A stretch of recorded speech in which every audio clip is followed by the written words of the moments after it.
Congress will have to decide whether or not to renew it. The corporate tax cut, they were able to make it permanent. However, the individual tax cuts were too expensive, and so for budget reasons, had them expire after 10 years. A look at the impact the cuts have had on people and the economy. That's coming up on Marketplace in just a moment at 6:30 here on WNYC.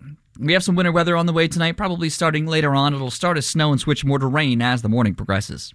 It's 6:30. WNYC supporters include NYU Skirball, presenting Florentina Holtzinger's Tance, a fusion of classical ballet, raw physicality, and high-octane performance, playing February 14th and 15th. More at nyuskirball.org. WNYC, independent journalism in the public interest. 93.9 FM and AM 820. NPR News and the New York Conversation.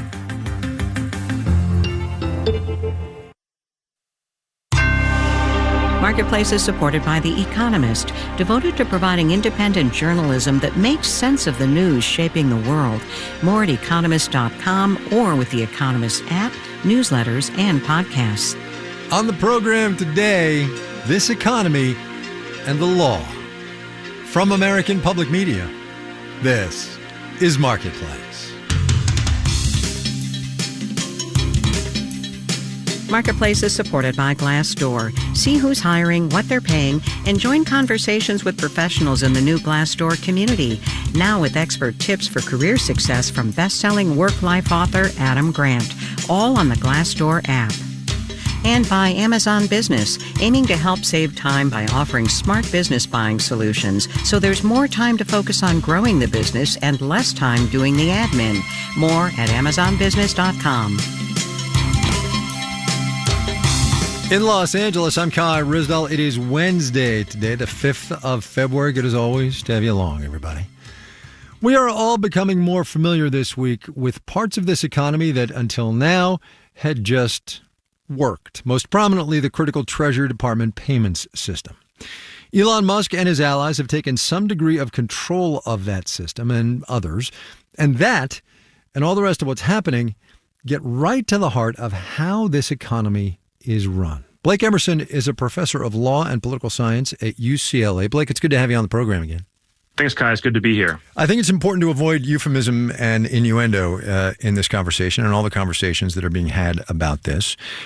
What is happening in the federal government right now? Elon Musk, his minions, what the executive branch is doing and doing to itself, I suppose. How is this not illegal? Or is it illegal? Yeah, so I do think we're dealing with a serious and systemic set of constitutional violations right now that include several clear violations of both statutory law passed by Congress as well as provisions of the Constitution. Just to give one example, the way that Musk and the Trump administration have attempted to shut down government agencies like USAID and to take control of the Treasury payment system really takes away Congress's power to make the laws, which includes the power to spend money, the power to create administrative agencies. And these actions really strike at the core of those constitutional powers that are held by Congress and not by the executive branch. I wonder if what's happening here actually is that they are trying to set up an extra constitutional way to run this chunk of the American economy.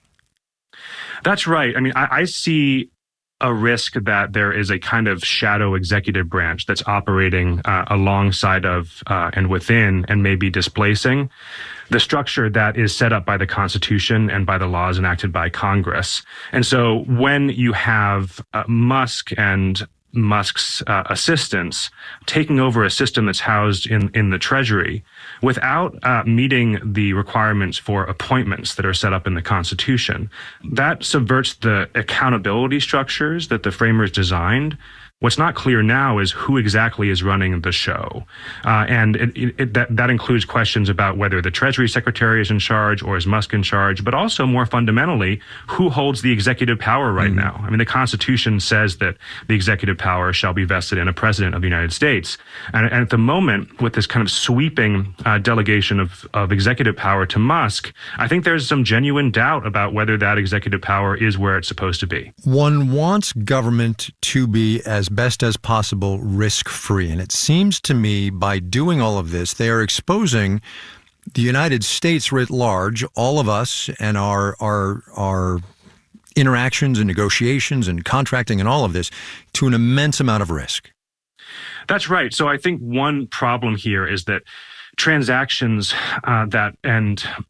decisions that the government routinely makes concerning payments, concerning regulations that would not have been in doubt previously are now uncertain, right? So it's uncertain what decisions have been made, whether those decisions are going to hold up when courts review them. And when you have that degree of systemic uncertainty, it creates really grave risks, I would say, for market stability, but also more profound risks about political stability, because when the usual structures of government that have been in place for over a couple hundred years now are being displaced with a new system that we don't understand, that seems to be going outside the law, the results of that become quite unpredictable and frankly scary. You are a professor of law, also though a professor of political science at UCLA. So put on your political scientist hat for me here for a second. The institutions of this economy work, it seems to me, in no small measure because the institutions of this democracy work. That is to say, the rule of law, fair and adequate regulation. What's the macro threat to the economy by the dysfunction of politics right now? So I'd say the macro risk is a basic breakdown in the predictable enforcement of federal law. That touches really every nook and cranny of the economy. So you have actions, for instance, like Trump removing officials from the National Labor Relations Board, which he is not permitted by law to do. The statute says you have to provide some kind of a good cause reason for that, which he did not provide. And that's just one example of myriad violations of impairing the functioning of regulatory agencies. Up and down the line from the board to something like the Federal Reserve that I think are now in question. And when that happens, you lose that basic predictability that enables people to make transactions in the marketplace based on reasonable expectations about what's going to happen in the future and what the laws really are. So we're losing that stable framework and replacing it with something much more discretionary and even arbitrary and unaccountable. This is a little bit sideways, but roll with me here. You probably have some classes this afternoon out at UCLA. What's it like teaching the law at this moment in the law? Yeah, it's a moment where you're trying to teach a moving target. And I think one of the things that's really interesting and challenging about this moment is that the law around the executive branch is already in flux. So the Supreme Court has already been, over the past 10 to 15 years or so, changing rules around presidential power, around judicial review of administrative agencies. And now Trump is stepping into that space and trying to exploit some of those ambiguities and changes. And when you look at what's happening now, I think that Trump's actions fly in the face of the kind of constitution that the Supreme Court has been trying to defend. One that when agencies act, they are bound by the laws enacted by Congress. And that also when agencies act, there is a clear line of accountability to the White House and to the president. The seizure of Treasury payments and the like create this risk that hierarchy of accountability is being displaced by something that is very difficult to challenge and to hold to account. And these are problems that the Supreme Court ought to take seriously, given its recent preoccupation with the administrative state and problems around presidential power. Let's talk about accountability here for a second before I let you go off to class. If we don't know who's in charge, if we don't know who is making these decisions and what the lines of authority are, and yes, lawsuits have been filed, but how do you know who to hold accountable? Yeah, and that is a tough question. What we can do is that there are officials who, by law, are vested with authority, right? So if we're talking about the Treasury system, we have the Secretary of the Treasury, and we have assistants to the Secretary, and so we can rely on kind of the official chain of command. Yeah. It's just going to be hard for the courts to get their grip on what's really happening if the people who are being sued are not the true decision makers. Because if the true decision maker is somebody else, then your injunction on the Treasury Secretary is not going to be super useful. Right. Blake Emerson across town at the UCLA School of Law. Blake, thanks for your time. I appreciate it. Thanks very much, Kai. Take care. Wall Street today, traders still not concerned. We'll have the details when we do the numbers.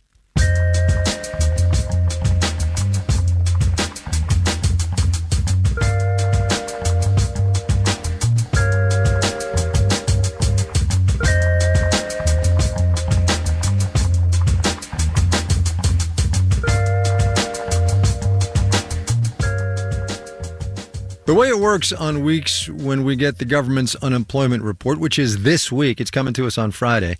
On Wednesday of those weeks, we get a report from ADP. They process payrolls for 25 million workers here. And by ADP's estimates, this economy added 183,000 jobs last month. That's pretty good. But the data does also show a pattern settling back in. This country's economy is less about producing goods than it is about producing services. Marketplace's Sabri Benishore has that. Part of this economy makes things, manufacturing, mining, building. And part of the economy does things, healthcare, lawyering, interneting. In January, according to ADP, the making things part of the economy lost 6,000 jobs. The servicey part gained 190,000. That's been the story of the U.S. labor market and occupational employment really since the mid-2000s. Christophe Combemal is an assistant research professor of engineering and public policy at Carnegie Mellon. The overall share of U.S. manufacturing has been declining pretty consistently for decades. And yet there is one part of the making economy that should be much stronger than it is, and that is construction. There's ample construction demand. Jim Corridor is senior analyst for industrials at PitchBook. Economic indicators are not all that strong right now, but projects are long-lived. So there's stuff that's been planned years ago that's ongoing. So why then, in this country recovering from hurricanes and fires, were just 4,000 construction jobs added in January? The industry has been experiencing a long-run skilled labor shortage. Labor. Robert Dietz is chief economist at the National Association of Home Builders. To be fair, construction is facing a lot of problems from zoning to supply chains, but labor is one of the big ones. In any given month, the construction industry is short 300,000 to 400,000 workers. Output of the sector could be larger if the workforce was larger. Construction lost 1.5 million workers, Dietz says, in the housing bust after the Great Recession. It is still clawing its way back. You've got more people going to college today. There's been kind of a move away from careers in the trades, for example, not offering shop class in high schools. Or emphasizing college over trade schools or community colleges that prepare for careers that are actually very much in demand. In New York, I'm Sabri Benishore for Marketplace.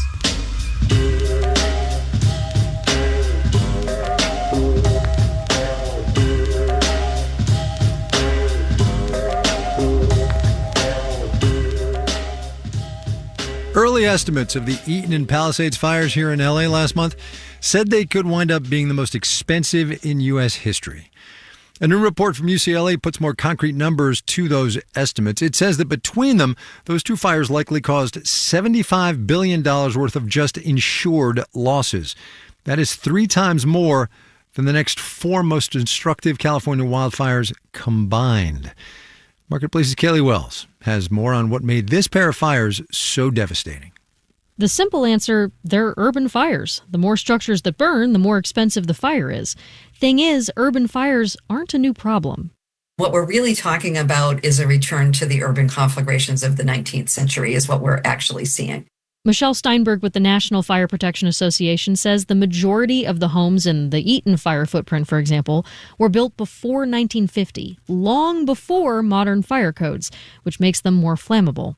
These are legacy structures with legacy vegetation on small lots, really close together, like a set of dominoes ripping through these structural fuels. But it's more expensive when those old homes burn in 2025 because those homes, and California in general, got more expensive, says economist Tom Corringham. He's with Scripps Institution of Oceanography at UC San Diego. The fact that the prices have risen in the last 5 years, that really drives the increase in costs associated with this event. Corringham says not only are the houses more expensive, there are just more houses, too. Los Angeles has grown so dramatically in the last 50 years. Just the increase in population within these hazard zones really raised that headline number. And the thing is, that headline number might actually be too small. UCLA economist Zhiyong Li authored the report and says she had to estimate the cost of these fires based on the number of people who had private insurance in other recent fires. But that may not be true in reality because more people are losing their private insurers. Meaning the real total cost of LA's most expensive wildfires might be even higher. I'm Kaylee Wells for Marketplace.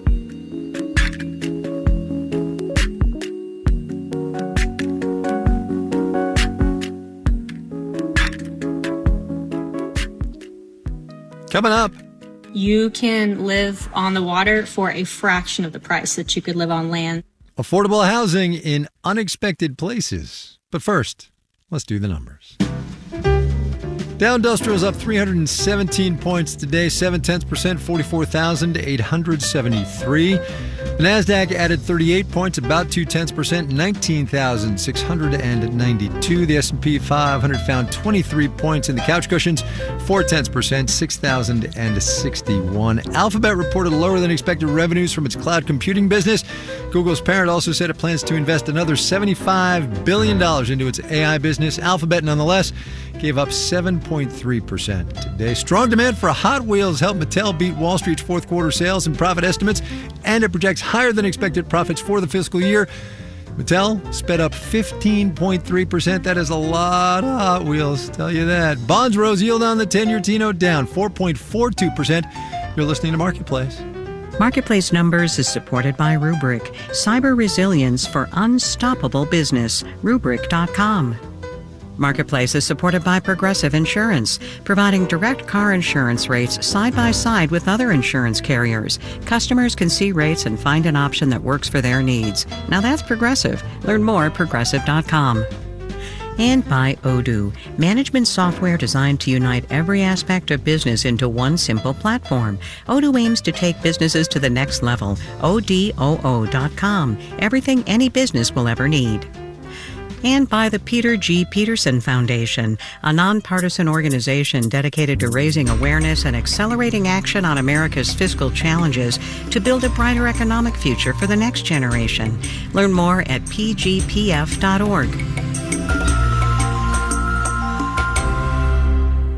Sponsoring WNYC means reaching hundreds of thousands of engaged and discerning listeners who've made our shows part of their daily routine. Find more on sharing your business message with WNYC's unique audience at wnyc.org/sponsorship. Some say music is a universal language. You wouldn't know it by looking at your local symphony orchestra or opera company. It's the battle that we're trying to fight so hard as a society to have dark-skinned, beautiful representation everywhere in the world. I'm Terrence McKnight. Join me for Every Voice from WQXR, a 4-part special series where we talk music, history, and a better future for all of us. Tonight at 8 on WNYC. You're listening to Marketplace on WNYC. In the 7 o'clock hour of All Things Considered, electrical stimulation of the spinal cord strengthened the muscles of 3 people with spinal muscular atrophy, a rare motor neuron disease. We're going to get the details on that and more at 7 o'clock. Stay with us. This is Marketplace. I'm Kai Ryssdal. With a plea not to shoot the messenger, I note here for the record that tax season has officially started. And however painful they might be for the individual taxpayer, 2025 is going to be excruciating for tax policy. Congress is going to have to decide the fate of some of the 2017 Trump tax cuts, officially the Tax Cuts and Jobs Act, that are set to expire at the end of the year. And given that Congress sometimes needs help focusing, we thought we would give them a hand and take a look at what those cuts have actually meant for this economy. Stacey Vanek Smith has the story. Let's be real. Taxes are important, but they're important in a sensible shoes, getting enough fiber in your diet kind of way. I had an advisor who referred to corporate tax as the intersection of boring and boring. This is Eric Zwick, an economist at Chicago's Booth School of Business. And he has spent much of his career at this very intersection. Zwick just co-authored a study on the economic impact of Trump's 2017 tax cuts, which slashed corporate taxes from 35% to 21%. And he found that companies invested that extra money. Either building a factory or buying a new machine, buying some computers, buying like trucks. This is the hope with corporate tax cuts. The companies will take their extra dollars and put them back into the economy. Expand, hire more workers who will